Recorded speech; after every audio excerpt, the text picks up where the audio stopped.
Hello and welcome to Hitbullseye. My name is Manish and I am back with your weekly dose of current affairs.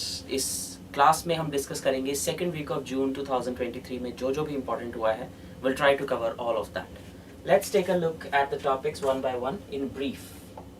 To start with, first is Tata has become India's most valuable brand according to a latest report released on brands. Basically, Tata has emerged as as India's most valuable brand, and in fact, even the second best brand is also of the Tata group. That is the Taj brand. So we'll take a look at this news.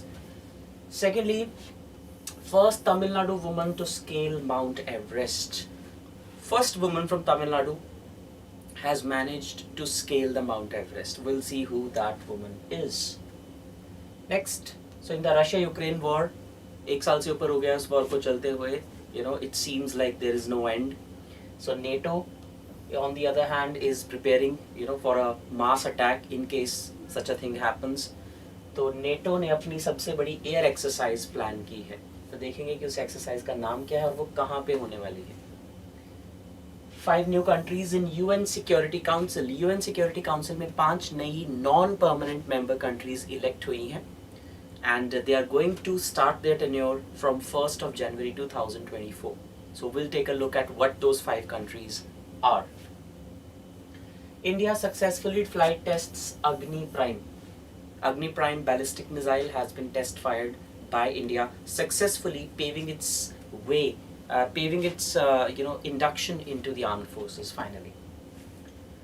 Mumbai has emerged as the costliest city for expatriates. There is an index for the costliest cities in the world, and in India, Mumbai is the costliest city for anyone, coming from outside and settling over here. Next, we have French Open 2023. French Open 2023 lawn tennis. This time it was a historic one. In fact, this week's topic of the week we are going to cover on French Open itself and on Novak Djokovic itself, because there have been so many milestones that have been completed after this French Open. So we'll take a look briefly here, and in detail we will be covering it in our topic of the week video for the second week of June. Next, Sarbanand Sonowal has launched Sagar Samriddhi. Sarbanand Sonowal is the Minister of Ports and Shipping, and he has launched this program Sagar Samriddhi, which is an online portal for monitoring the dredging activities in the ports to enhance their capacity for big ships. G20 SCI Supreme Audit Institutions Summit has been held in Goa. Supreme Audit Institutions का मतलब है कि उस country के जो भी सबसे बड़ा ऑडिट इंस्टीट्यूशन है, जैसे इंडिया में कंट्रोलर एंड ऑडिटर जनरल है. So all of them are going to be there, and of course, since India is the president of G20 this year, so India's CAG is going to head it. India and Maldives have conducted a joint military exercise named Equivalent. Australia has become the new ICC World Test Champion, defeating India in the finals. ये news तो सबको पता होगी, जो भी cricket के enthusiasts हैं, they would be aware of this. And finally, Global Slavery Index has been released by the International Labour Organization and the Walk Free Foundation. So we'll take a look at the most countries with maximum prevalence of slavery and the minimum prevalence of slavery. Okay, let's take a look at all these news one by one. First of all, Tata has emerged as India's most valuable brand. Now this is a report, Brand Finance Report. So according to this report, India's most valuable brand is the Tata Group. Tata Group we are talking as a whole. यहाँ पे टाटा नमक से लेकर Tata airlines तक, Tata telecom से लेकर Tata sky तक सब कुछ आ जाता है. It's a huge conglomerate having tens of products in their kitty from every, they touch every aspect of our lives. So this Tata Group in reliability has become India's most valuable brand, and it has retained its position. Like last year also, it was the most valuable brand. Now here, brand valuation does not mean market capitalization, because in market capitalization there might be other companies which are ahead of the Tata Group. It can be Adani's, it can be the Reliance Industries Limited, but In brand reliability and brand value, Tata's is unbeatable. They have a brand value of $26.4 billion. And if we talk about it at the global level, then Apple is the most valuable brand in the world. Right? It is the first time an Indian brand has surpassed the $25 billion mark. Right? Placing Tata in the top 100 of the global 500 rankings. तो top 100 में आने वाली ये पहली company बन गई है और $25 बिलियन से ज़्यादा इसकी ब्रांड वैल्यू है. ब्रांड वैल्यू का मतलब ये होता है दैट अगर इस बिजनेस को कभी बेचा जाए तो उसकी जो एसेट्स की वैल्यू होगी, एसेट्स माइनस लायबिलिटीज जो भी बनेगा वो वैल्यू उसको मिलेगी, प्लस $26.4 बिलियन वो मांग सकता है as a payment of its brand value that it has created. So that is what brand value means. Let us say कि टाटा के पास टोटल $50 बिलियन के एसेट्स हैं. तो अगर टाटा ग्रुप कभी खुद को पूरा का पूरा सेल कर दे, लेट अस प्रिज्यूम, तो इसको $50 बिलियन प्लस $26.4 बिलियन मिलेंगे, यानी कि $76.4 billion it can get. That is what brand value is. Additionally, the Taj Group, which is a luxury hotel giant, emerged as India's strongest brand for the second consecutive year with a brand value of $374 million. और टाटा ताज जो है ये भी Tata group का ही एक part है. Last 2-3 सालों में टाटा ग्रुप में काफ़ी चेंजेस आए हैं, all thanks to its chairman mister N Chandrasekaran. काफ़ी लोगों को ये गलत फहमी है कि रतन टाटा टाटा ग्रुप के चेयरमैन हैं. He is not.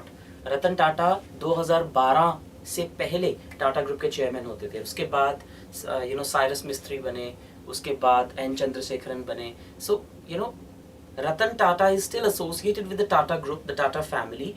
He has been given the honorary title of Chairman Emeritus of the Tata group, but he is not the chairman. The functioning chairman is Mr. N. Chandrasekharan, and he was also conferred the highest award by France a few months back, the highest honor of France for improving Indo-French relations. आगे चलते हैं. First Tamil Nadu woman to scale Mount Everest. So this woman over here is Ann Muthamiz Selvi. Ann Muthamiz Selvi. So breaking another glass ceiling for women in India, and particularly for the state of Tamil Nadu, she has emerged as the first woman to scale the Mount Everest, the highest peak in the world. And if we talk about the height of the Mount Everest, 8,848.76 meters is the height of the Mount Everest. 0.76 I am emphasizing because of the fact that about 2 to 3 years back in 2020, there was a re-measurement of the height of the Mount Everest. And as we know, Himalayas were formed through folding of mountains.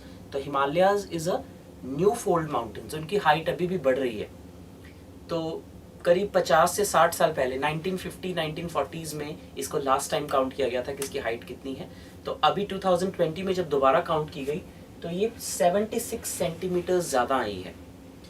इसका ये मतलब नहीं है कि पिछले 70 साल में ये 70 सेंटीमीटर ऊपर हो गई है, which might be the case, लेकिन उस टाइम पे हमारे पास मेजरिंग टेक्निक्स इतनी ज़्यादा सोफिस्टिकेटेड और फाइन नहीं होती थी जितनी अब है. तो एक रीज़न वो भी हो सकता है, और दूसरा रीज़न ये तो है ही कि इसकी हाइट बढ़ रही है. No denying that fact. So now the official height is 8,848.76 meters. और अगर ये 0.76 यहाँ पे 0.100 हो जाएगा तो ये 8849 meters हो जाएगा, because there are 100 centimeters in a meter. तो ये आपको हाइट थोड़ा सा ध्यान में रखनी है. And this exercise was carried out by Nepal and China. Right? Satellites use की जाती हैं अब तो, बहुत sophistication हो गई है, नए इंस्ट्रूमेंट्स यूज किए जाते हैं. So this is the exact height of Mount Everest from the mean sea level. From the mean sea level, right? So N Muthamizh Selvi. Next, NATO's biggest ever air exercise. NATO is North Atlantic Treaty Organization. North Atlantic Treaty Organization. So as the name suggests, North Atlantic Ocean. North Atlantic Ocean के एक तरफ है North America और एक तरफ है Europe. So North Atlantic Treaty Organization is a military alliance of now 31 countries. because Finland recently became the 31st member of NATO. तो 31 countries इसमें आती हैं और ये सारी की सारी यूरोप या नॉर्थ अमेरिकन कंट्रीज हैं, led by USA. As you can see over here is the flag of USA on a plane, and on this the name is written Air Defender 2023. This is the name of the exercise, the Air Defender 23. 23 is 2023. और ये Germany में होने वाली है. This is going to be NATO's biggest air exercise, and the purpose is muscle flexing against Russia. तो Russia जो है उसको अपना दम दिखाने के लिए basically this exercise is being done. NATO 1949 में बनी थी और इसका पर्पस था, it was a military alliance during the cold war era. तो इसका पर्पस था सोवियत यूनियन के अगेंस्ट अपनी एक मिलिट्री अलायंस क्रिएट करना. इसके बराबर सोवियत यूनियन ने भी अपनी एक मिलिट्री अलायंस बनाई थी जिसको कहते थे Warsaw pact. Warsaw was the capital of Poland. तो वॉर्सो पैक्ट बनाई थी, लेकिन 1991 में जब सोवियत यूनियन डिसइंटीग्रेट हो गया तो वॉर्सो पैक्ट भी खत्म कर दिया गया, बट नेटो कंटिन्यू किया गया. तो नेटो ने बाद में और बहुत सारी कंट्रीज को अपना मेंबर बना लिया. इनफैक्ट सोवियत यूनियन से 15 कंट्रीज डिसइंटीग्रेट हुई थी, उनमें से 9 से 10 कंट्रीज नेटो का मेंबर बन चुकी हैं, including the recent one which is Finland. तो इस वजह से रशिया फ्यूरियस है. Russia did not want Ukraine to become a member of NATO, that is why they attacked Ukraine. तो मेजर बोन ऑफ कंटेंशन ही ये है कि नेटो एक्सपैंड क्यों कर रहा है ईस्ट की तरफ, और नेटो ने इस बीच अपनी बिगेस्ट एयर एक्सरसाइज प्लान कर ली है. So they will be basically simulating what if Russia attacks any of the NATO countries, क्योंकि यूक्रेन पे तो अटैक कर चुका है वो और यूक्रेन नेटो के मेंबर नहीं है. लेकिन अगर वो लेटेस्ट से फिनलैंड पे अटैक कर देता है, बिकॉज फिनलैंड के साथ रशिया का बॉर्डर टच करता है और फिनलैंड अब नेटो का मेंबर है. So if by mistake Russia attacks Finland now, so a Finland charter will come into force which says that an attack on any NATO member is an attack on all the NATO members. So then that will be a threat of a third world war, because then all the NATO countries will get combined and they might attack Russia. And then, as you know, USA, UK, France, Russia, all of these are nuclear powers. So the possibility of a nuclear attack cannot be ruled out. And if there is an escalation, things can go really, really bad. तो इसीलिए ऐसा कुछ ना हो पाए. The world is praying for that, but they are preparing for that. That is why this air defender exercise. और Sweden भी इसमें participate करेगा. Sweden right now is not a member of NATO, but it has applied to become a member of NATO along with Finland. Japan is also going to participate. So Air Defender 2023 going to be held in Germany. 5 new countries have been elected to the UN Security Council, the most powerful principal organ of the United Nations. United Nations के 6 principal organs हैं, which are UN Security Council, this one, then UN General Assembly, जिसमें कि 193 member countries हैं, basically all the member countries of UN are the members. Then you have Secretariat, from where the secretarial functions are done, which is headed by Mr. Antonio Guterres right now. Then you have ECOSOC, Economic and Social Council. Then you have International Court of Justice, which is based out of The Hague, Netherlands. And finally you have the Trusteeship Council, which no longer functions. Trusteeship Council is the only principal organ of UN that is no longer in operation, because the task that was handed over to it no longer remains relevant. Anyway, so these are the 6 organs of UN Security Council. And the UNSC, let's talk about UNSC. The UN Security Council जो है, if we want to equate it to something at a national level, then that would be the Union Cabinet. Like the cabinet that has Prime Minister and all the cabinet ministers, like External Affairs, Home Affairs, Defense Minister, and let us say Finance Minister. So these are the 5 top people in India who are going to take major decisions of India. The 4 important ministries and the Prime Minister. These are the 5 top ministries that take all the major decisions of India, which we call the Union Cabinet. This is not the exhaustive composition of the Union Cabinet. It might include some other members as well, but this is just to give you a sort of a extrapolation of that in India if there is Union Cabinet, in UN there is UN Security Council. तो उसी तरह UN Security Council में total 15 countries इसकी members हैं, जिसमें से 5 permanent members हैं और 10 नॉन परमानेंट मेंबर्स हैं जो 2 साल की टर्म के लिए इलेक्ट होते हैं. ये जो 5 परमानेंट मेंबर हैं by nature they are permanent in nature, ये शुरू से हैं और ये हमेशा रहेंगे. China, France, Russia, UK and US. These are the 5 permanent members. Other than this, there are 10 non-permanent members who are elected for a 2-year term. इन्हें elect कौन करता है? UN General Assembly. By a 2/3 majority in the UN General Assembly. 2/3 majority कितनी होगी? 128. तो UN General Assembly में इन्हें 128 votes मिलेंगे, तब ये UN Security Council में elect होंगे और 2 साल के लिए रहेंगे. राइट एंड ऐसा नहीं है कि ये 10 के 10 मेंबर्स एक साथ इलेक्ट होते हैं. No, they are like their tenure overrides each other. तो अभी जो 5 कंट्रीज इलेक्ट हुई हैं ये 1 जनवरी 2024 से अपना टेन्योर शुरू करेंगी और उस दिन बाकी 5 कंट्रीज का टेन्योर खत्म हो जाएगा. राइट मतलब जो बाकी 5 कंट्रीज हैं उनको इस साल 1 जनवरी को इलेक्ट किया गया था. सो इट्स लाइक 23-24, देन बाकी 5 कंट्रीज 24-25, then अगली 5 countries 25-26, so they are like intertwined. So at no point of time all the 10 countries leave the council and new 10 countries join. No, every year 5 countries join it. So it's like in continuity. But the 5 permanent members remain the permanent members. तो आपके लिए क्या important है, वो कौन सी 5 countries हैं जो अभी अभी elect की गई हैं? They are Algeria, Guyana, Republic of Korea, Sierra Leone and Slovenia. It might sound like they are quite unusual countries or maybe less popular, but that is what matters. Every country should have a say in the Security Council and it is by rotation. एक बार जो country UN Security Council की member बन जाती है वो अगले कम से कम 5 साल तक उसकी मेंबर नहीं बन सकती है, 4 या 5 साल तक उसकी मेंबर नहीं बन सकती है. जैसे इंडिया का टेन्योर जो है UN Security Council में वो अभी खत्म हुआ है 31 दिसंबर 2022 को. 2021 और 22 2 साल के लिए इंडिया इसका मेंबर था. अब अगली जो बिड इंडिया ने की है वो 2028-29 टर्म के लिए की है. दैट मीन्स बीच में 5 साल का 23, 24, 25, 26, 27 5 साल का गैप जरूरी है और इंडिया हर 5 साल बाद इसका मेंबर बन जाता है. तो this is like bye rotation. तो इंडिया हर बार जब उसकी टेन्योर खत्म होती है 2 साल की तो अगली टेन्योर के लिए पहले ही बिड कर देता है. तो that is how India has been on the UN Security Council for 8 times now. 8 बार इंडिया इसका मेंबर रह चुका है.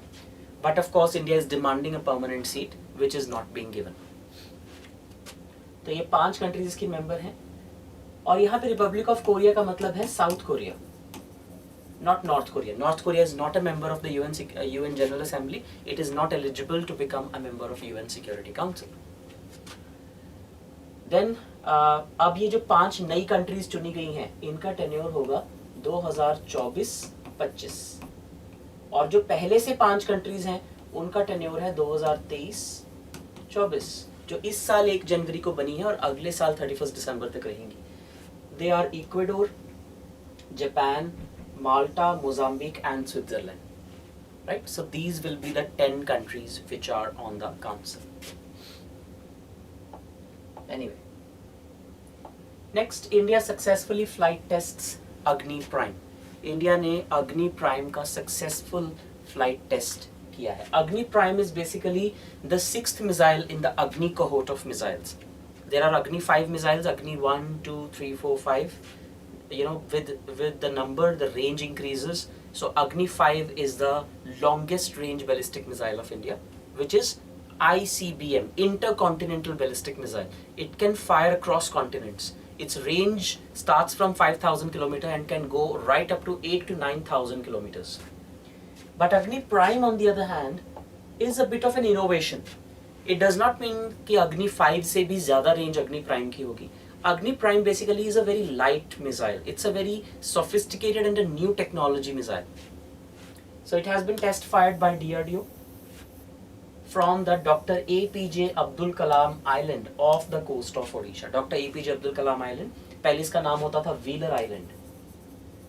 लेकिन कुछ साल पहले इसका नाम बदल के doctor APJ Abdul Kalam island कर दिया गया in honour of doctor APJ Abdul Kalam who was known as the missile man of India. तो इसका नाइट लॉन्च किया गया है। So now this has paved way for its induction into the armed forces, right. So this is the Agni prime missile.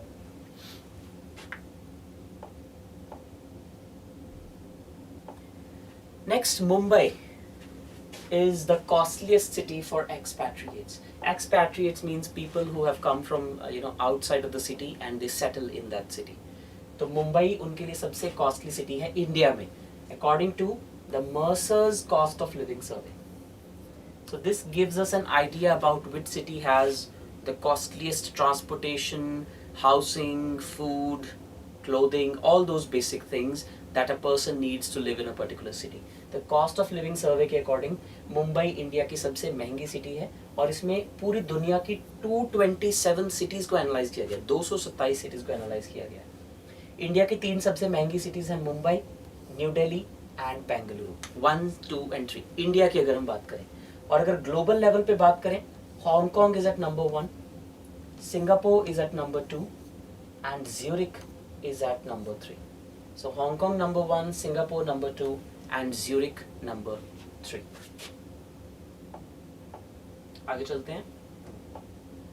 French Open 2023. So this has to be the news of the week because it's not a simple Grand Slam victory that we have 4 in a year.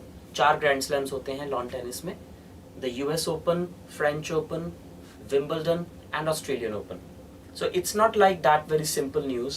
This time a world record has been created, and that record has been created by none other than the Joker, Novak Djokovic, fondly known as the Joker with a D. So what has the Joker done now? So he has become the first ever man in the history of the world to claim 23 Grand Slams. So earlier, when he was having he was having 22 Grand Slam titles, he was in a tie with Rafael Nadal. There are 3 greats that we call in tennis: Roger Federer, Rafael Nadal, and Novak Djokovic. So Roger Federer had 20 Grand Slam titles and he retired last year, so he's no more in the race. But Rafael Nadal, who is active, had 22 Grand Slam titles, and he also had 22 Grand Slam titles just before this victory. But now he has surged past Rafael Nadal and he is the man with the highest number of titles. And that is why after the victory he was wearing this particular vest on which 23 is written, if you can see it clearly, and is pointing towards that as well. So 23, which is a world record. But it is a world record only in the men's tennis. In female tennis or in women's tennis, there is a woman who has 23 titles and there is a woman who has 24 titles to her credit. 24 titles हैं Margaret Court के पास.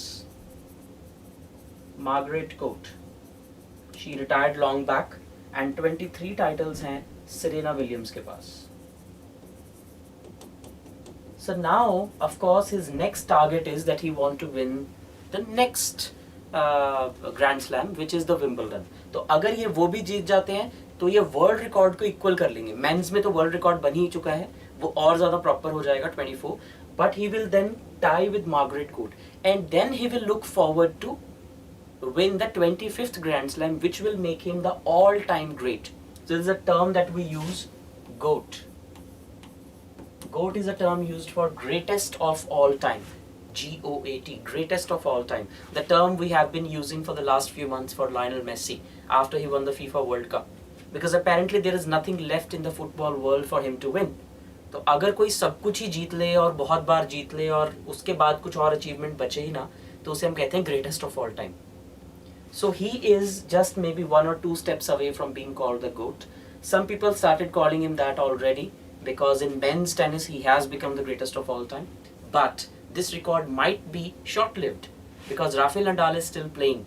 And if he wins another Grand Slam, which he could not, the French, he could not play because of an injury. And we know that Rafael Nadal is the king of clay. So अगर उन्होंने ये खेला होता, there was a high chance he could have won.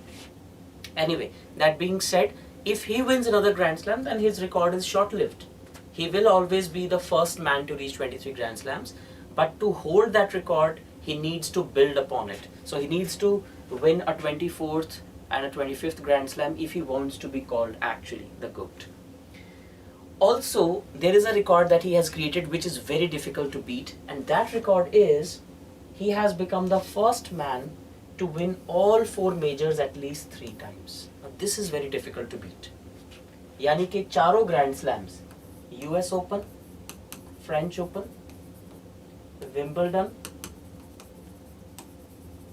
And Australian open, इन चारों को इन्होंने at least 3-3 बार जीत लिया है, which is a very difficult feat.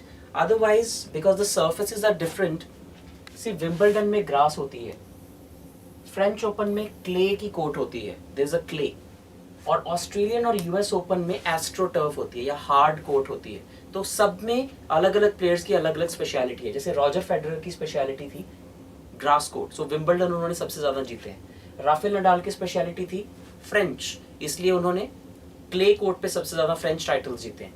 Novak Djokovic ने ये डाइवर्सिटी या लेट अस से रेजिलियंस दिखाई है कि उन्होंने सभी तरह के कोर्ट्स पे मैचेस जीते हैं. So that is something that makes him, you know, that distinguishes him from the rest of the players, that he has such a level of diversity that he can win on any type of court, and that is something that he has become the first man to achieve.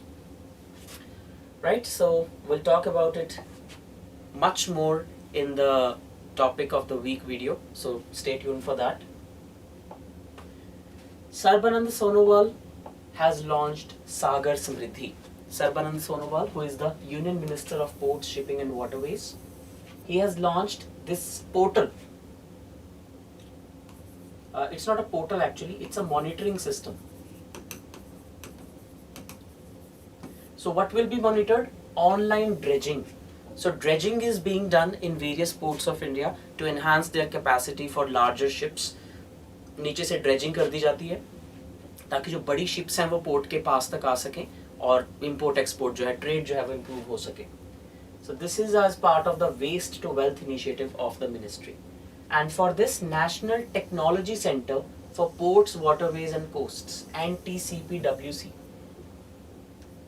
has developed this system Sagar Samriddhi, which replaces the old draft and loading monitoring system, जिससे कि इसको monitor किया जाता था, अब online किया जाता है. तो इसका पर्पस क्या है? To develop major ports into transshipment hubs with deep drafts of over 18 meters as part of its maritime India vision.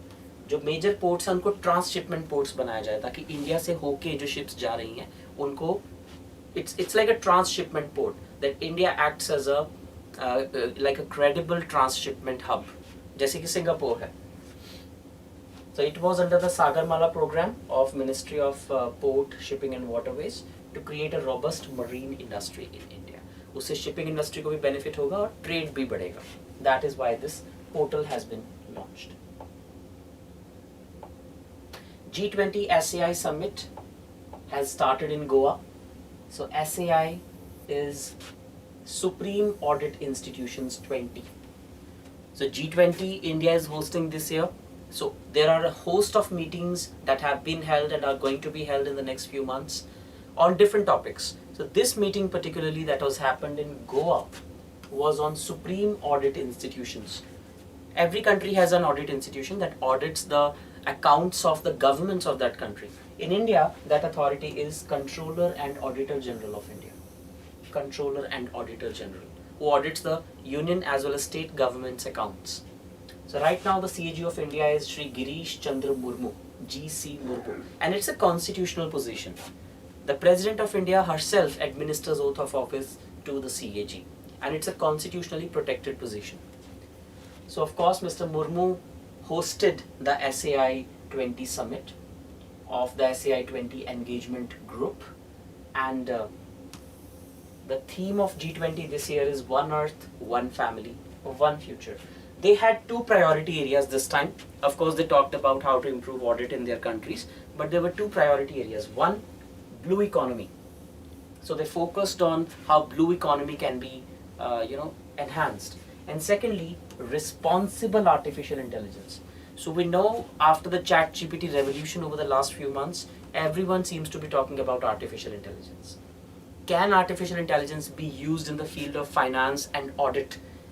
If yes, because it's a very important field, because audit is like, it's like a watchdog, a financial watchdog of a country. So it has to be responsible, right? It has to be responsible. So how to use responsible AI in Supreme Audit was the talk of this meeting. So those were the topics discussed.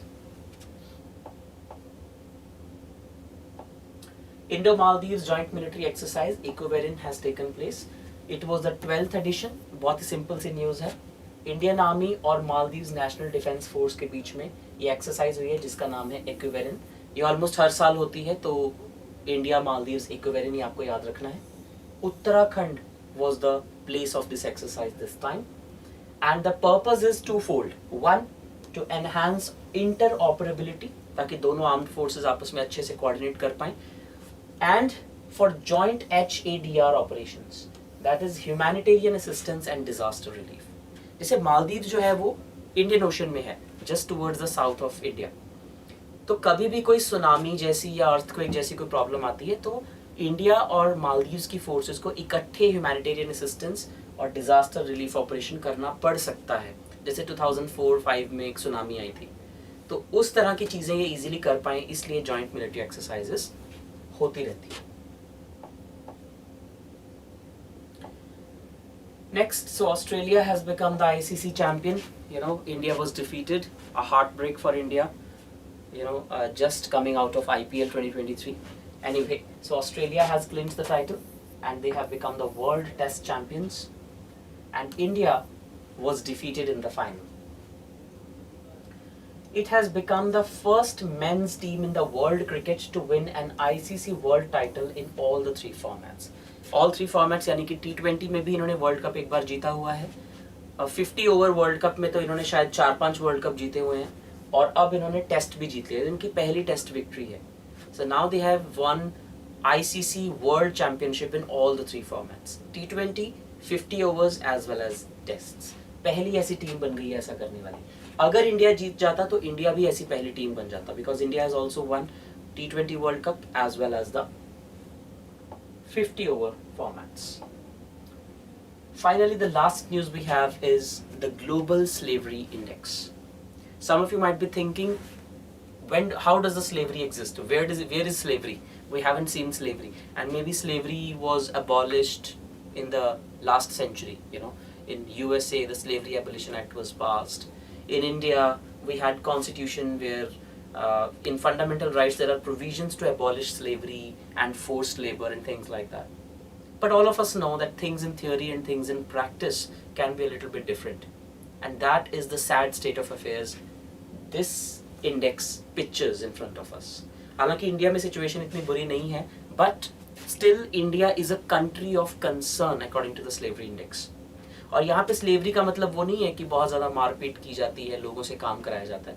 यहाँ पे slavery थोड़ी सी modern type की slavery बन गई है. It is more of a psychological blackmail now. And how is psychological blackmail? Due to poverty, due to lack of awareness, due to lack of resources, due to lack of a platform where they can air their grievances, or due to lack of empathy by the law enforcement agencies. ये सारी चीज़ें आ जाती हैं. Maybe lack of willpower on the part of politicians or the political system to give welfare or to run welfare policies for the poor. ये सारी चीज़ें या combination of them ये मिल के कहीं ना कहीं forced labor को बढ़ावा देते हैं. So let's take a look at this. According to this index, which is launched by International Labour Organization, Walk Free Foundation and International Organization for Migration, तीनों ने मिलके इसको launch किया है. So it tells us about the occurrences of modern slavery at a global level, and there is an alarming 25% surge in the number of individuals who are living in such conditions that we can equate to modern slavery, totaling at 50 million people worldwide. पूरी दुनिया में 5 करोड़ के करीब लोग ऐसे हैं, which if we look at from the perspective of overall global population is not a big number, but still significant number, because we are talking about slavery, which we believe was abolished 100 years ago. right? But apparently it has not.